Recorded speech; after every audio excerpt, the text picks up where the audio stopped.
అందరికీ నమస్తే అండి. Good morning.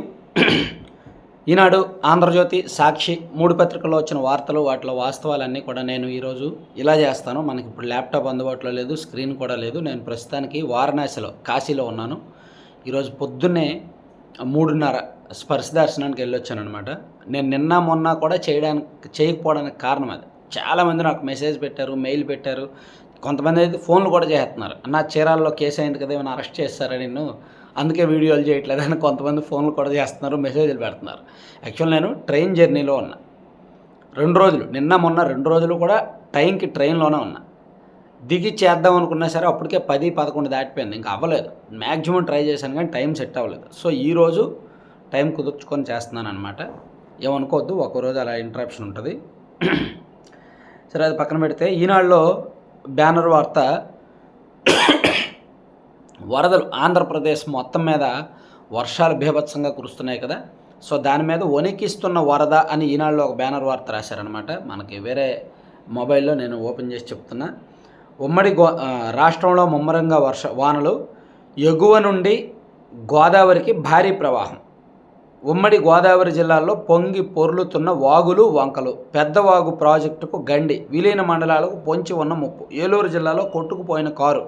నేడు రేపు కూడా భారీ వర్షాలు. ఆంధ్రప్రదేశ్ రాష్ట్ర వ్యాప్తంగా అల్పపీడన ద్రోణి కారణంగా నిన్న మొన్న వరుసగా 2 రోజులు భారీగా వర్షాలు పడ్డాయి.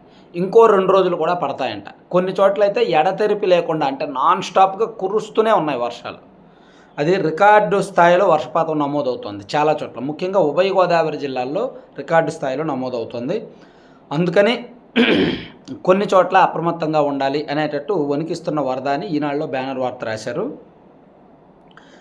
ముఖ్యంగా ఏ చిన్నపాటి వర్షం కురిసినా సరే గోదావరి, పోలవరం ముంపు పల్లెలు ఉంటాయి కదా, ముంపు గ్రామాలు, అక్కడ ముందు ప్రతి సంవత్సరం వరద వస్తుంది. గత 2 సంవత్సరాలు, గత 3 సంవత్సరాలు 2022, 2023, 2021లో కూడా అక్కడ భారీగా వరదలు వచ్చాయి.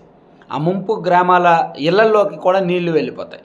ఆ సమస్యకు శాశ్వత పరిష్కారం చూపించడంలా గతంలో 2 సార్లు జగన్మోహన్ రెడ్డి గారు వెళ్ళారు, ముంపు గ్రామాల పరిశీలనకు వెళ్ళి ఏవో కబుర్లు చెప్పి వచ్చేశారు. అప్పట్లో ప్రతిపక్షంలో ఉన్న టీడీపీ వాళ్ళు కూడా అక్కడికి వెళ్ళి కొన్ని హామీలు ఇచ్చి వచ్చారు.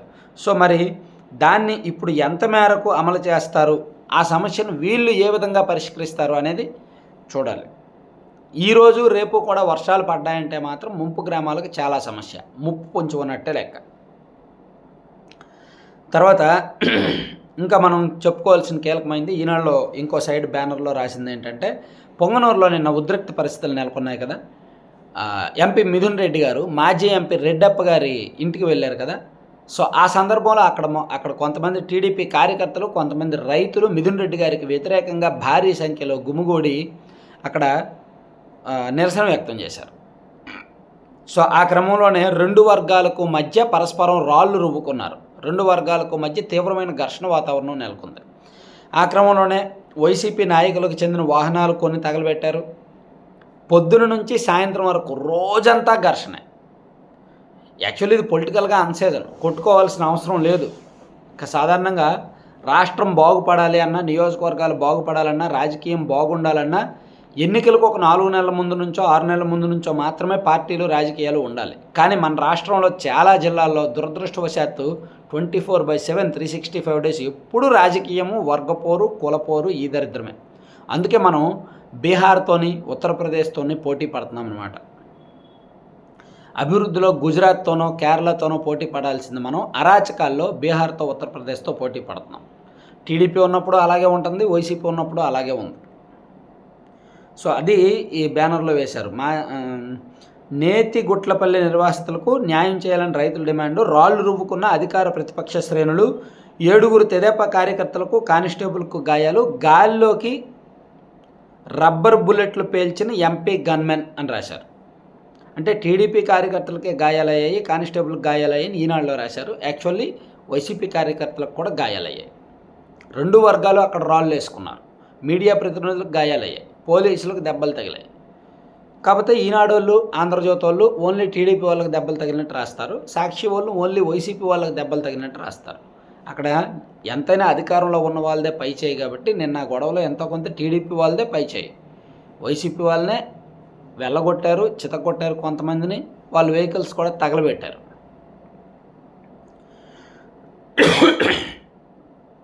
సో అదే రెండో పేజీలో కూడా యాక్చువల్లీ ఈనాడులో రెండో పేజీ కాదు, ఆంధ్రజ్యోతిలో రాశారు, అది మళ్ళీ చూద్దాం.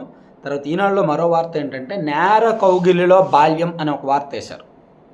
లైంగిక దాడులకు తెగబడుతున్న బాలలు, హింసాత్మక నేరాల్లోనూ ప్రమేయం, అశ్లీల దృశ్యాలు, మత్తు పదార్థాలకు బానిసలుగా మారి వికృత చేష్టలు, తల్లిదండ్రుల అప్రమత్తతే కీలకం. ముగ్గురు మైనర్ పిల్లలు, ముగ్గురు మైనర్ బాలులు, 10వ తరగతి చదువుతున్న వాళ్ళు ఇద్దరు, అంతకన్నా చిన్నోడు వాళ్ళు. 5వ తరగతి చదువుతున్న బాలికను దారుణంగా అత్యాచారం చేసి ఆ బాడీని ఏం చేశారో కూడా తెలియదు, చంపేసి బాడీని ఏం చేశారో కూడా తెలియదు. ఏం చేశారనేది కొన్ని దారుణాలు రకరకాలుగా పుకార్లు వస్తున్నాయి. ముక్కలు చేసి అక్కడ ముక్క ఇక్కడో ముక్క వేస్తారని ఏదేదో చెప్తున్నారు. ఏం జరిగిందనేది పోలీసులు నిర్ధారించాలన్నమాట. సో దాన్ని బేస్ చేసుకొని రాష్ట్ర వ్యాప్తంగా కూడా బాలల్లో నేర ప్రవృత్తి పెరుగుతోంది అని ఒక వార్త ఈనాడులో వేశారు. అదొకటి చూడొచ్చు. తర్వాత ఎంపీడీఓ అదృశ్యంపై లోతుగా దర్యాప్తు, కుటుంబ సభ్యులకు సీఎం చంద్రబాబు భరోసా. కొద్ది రోజులుగా ఆచూకీ లేని పశ్చిమ గోదావరి జిల్లా నరసాపురం ఎంపీడీఓ మండవ వెంకటరమణారావు కుటుంబ సభ్యులను సీఎం చంద్రబాబు గురువారం ఫోన్లో పరామర్శించారు. సీఎంఓ ఆదేశాలతో కలెక్టర్ చదలవాడ నాగరాణి మధ్యాహ్నం కృష్ణా జిల్లా పెనమలూరు మండలం కానూరు మహదేవపురం కాలనీలో నివాసముంటున్న ఎంపీడీఓ కుటుంబ సభ్యులను కలిసి వివరాలను సీఎం కార్యాలయానికి తెలియజేశారు. అక్కడ నుంచి సీఎం గారు మాట్లాడారు. సో ఆయన ఎంపీడీఓ కిడ్నాప్ అయింది, ఇందులో రాజకీయ కోణం ఉంది అని అంటున్నారు. సో ఏం జరిగిందో చూడాలి. రాష్ట్రంలో నేరాలకు కొదవలేదు. కిడ్నాప్లు, రేపులు, చంపుకోవడాలు, నరుక్కోవడాలు ఎక్కువైపోయింది. చంద్రబాబు గారు 1995లో సీఎంగా ఉన్నారు, 2014లో సీఎంగా ఉన్నారు, ఇప్పుడు ఉన్నారు. గత 2 సార్లు జరగని గొడవలు ఇప్పుడు బాగా ఎక్కువ జరుగుతున్నాయి. బహుశా అది ప్రతిపక్షం వలనో లేదంటే అధికార పక్షం వలనో. తర్వాత రూ. 5కే అన్నార్తుల ఆకలి తీర్చేలా ఆగస్టు 15వ తేదీ నుంచి అన్నా క్యాంటీన్లు ప్రారంభం. 203 చోట్ల ఒకే రూతులో ఒకే మెనూలతో నిర్వహణ.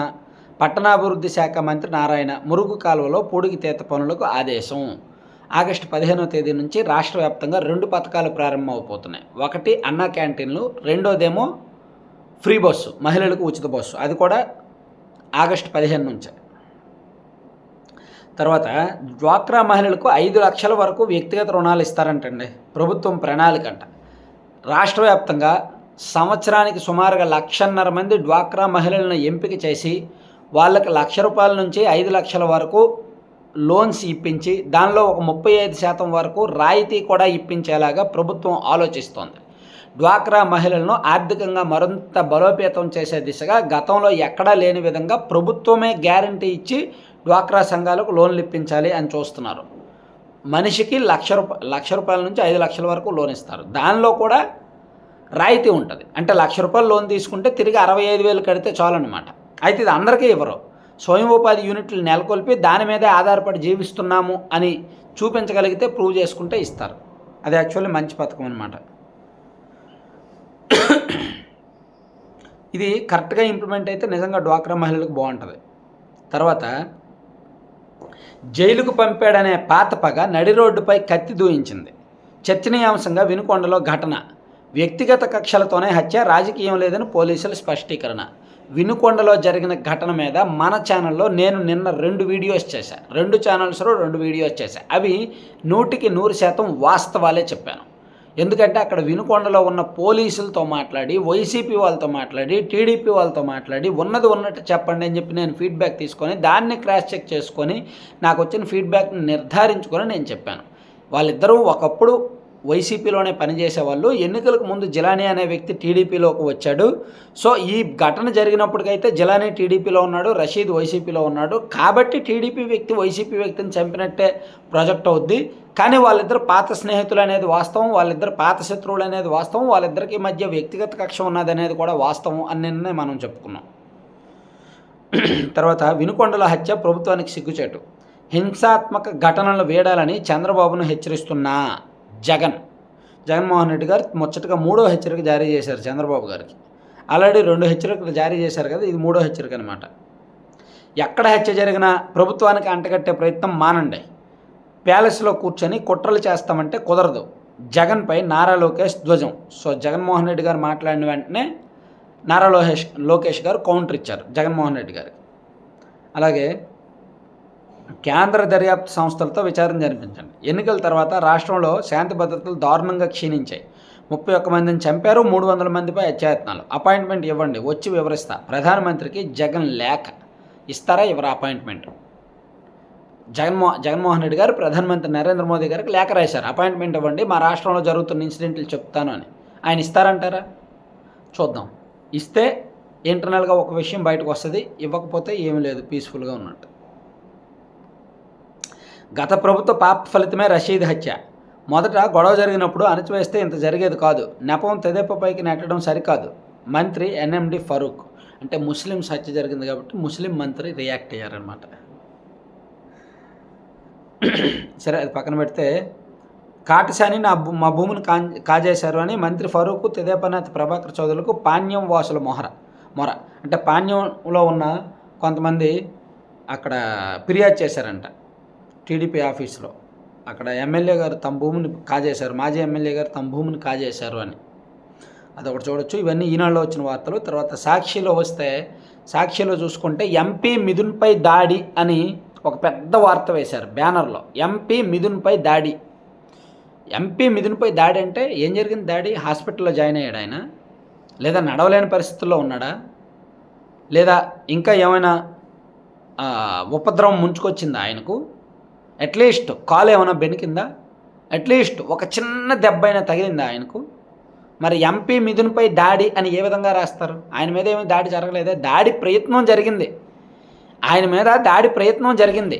ఆయన అనుచరులకు, కార్యకర్తలకు గాయాలయ్యాయి. అది న్యాయమైన వార్త. ఎంపీ మిథున్పై దాడి అనేది అన్యాయమైన వార్త. నిజంగా టీడీపీ వాళ్ళు వైసీపీ వాళ్ళ మీద దాడి చేయట్లేదని నేను చెప్పలా, చేయలేదని నేను చెప్పలా, చేశారు.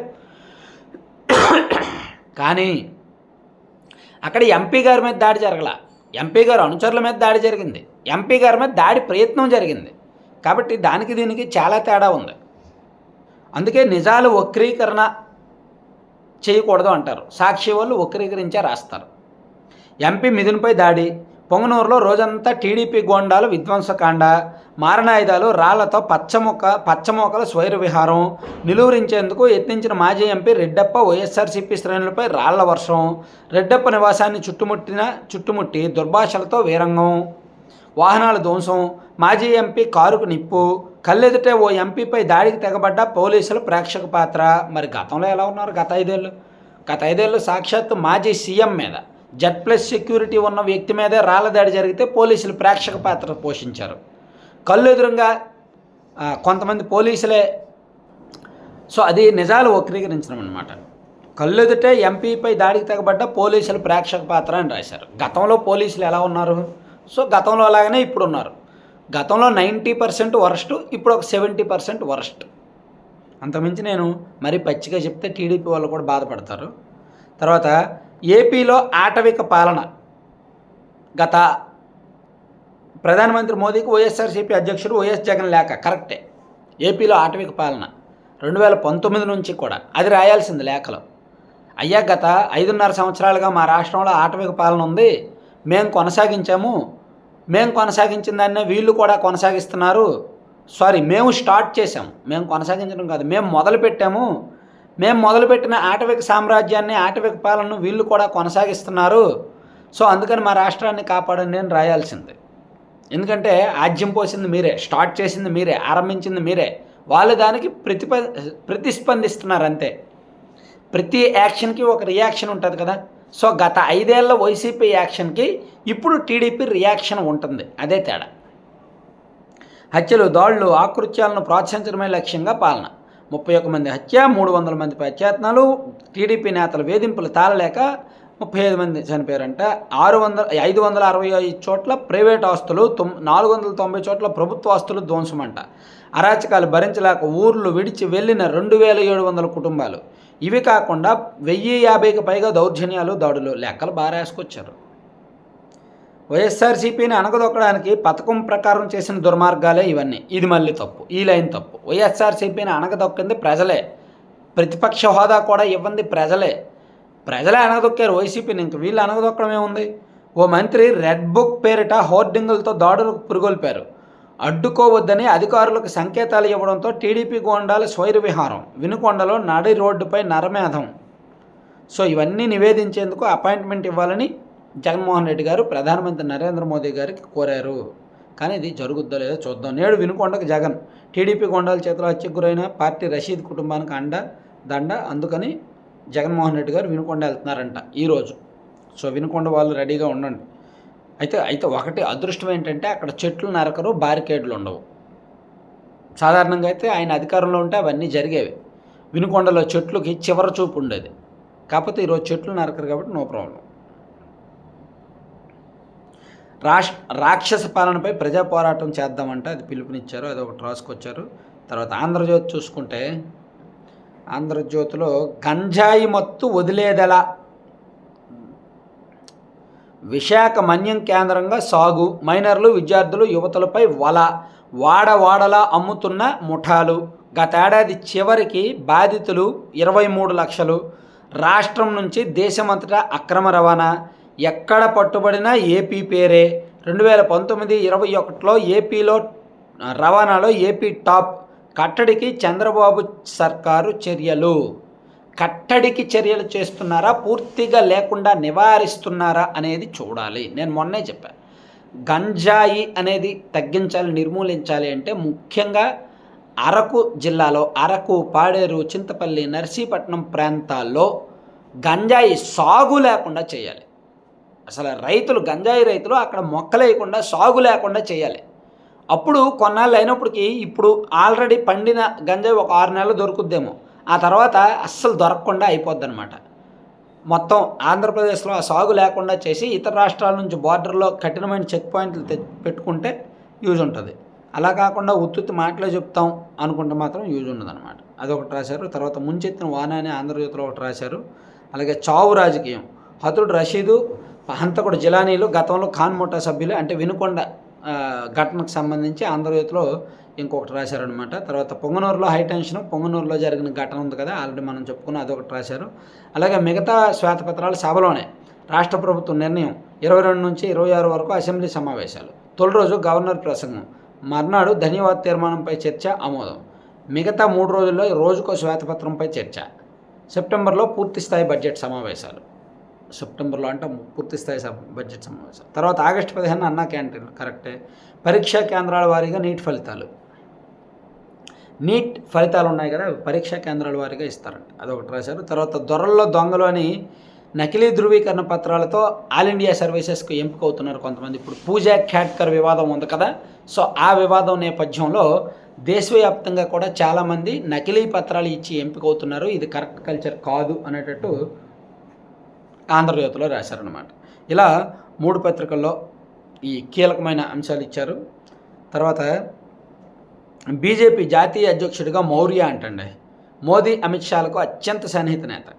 యూపీలో పలు ఎంపీ సీట్లలో వాటమిని యోగికి బాధ్యుని చేయాలని ఎత్తులు కరెక్టే. ఇక్కడ ఉత్తరప్రదేశ్లో యోగి ఆదిత్యనాథ్ ఉన్నారు కదా సీఎంగా, అక్కడ ఆయనకు అమిత్ షాకు పడదు యాక్చువల్. అందుకు ఉత్తరప్రదేశ్లో మొన్న జరిగిన ఎన్నికల్లో ఎంపీ సీట్లు బీజేపీకి తక్కువగా రావడానికి కారణం అదే. అక్కడ అభ్యర్థుల ఎంపికలో ఇక్కడ సీఎంగా ఉన్న యోగి ఆదిత్యనాథ్ కంటే అమిత్ షా గారి టీము, అమిత్ షా గారి సిఫార్సులకే పెద్దపీట వేశారు.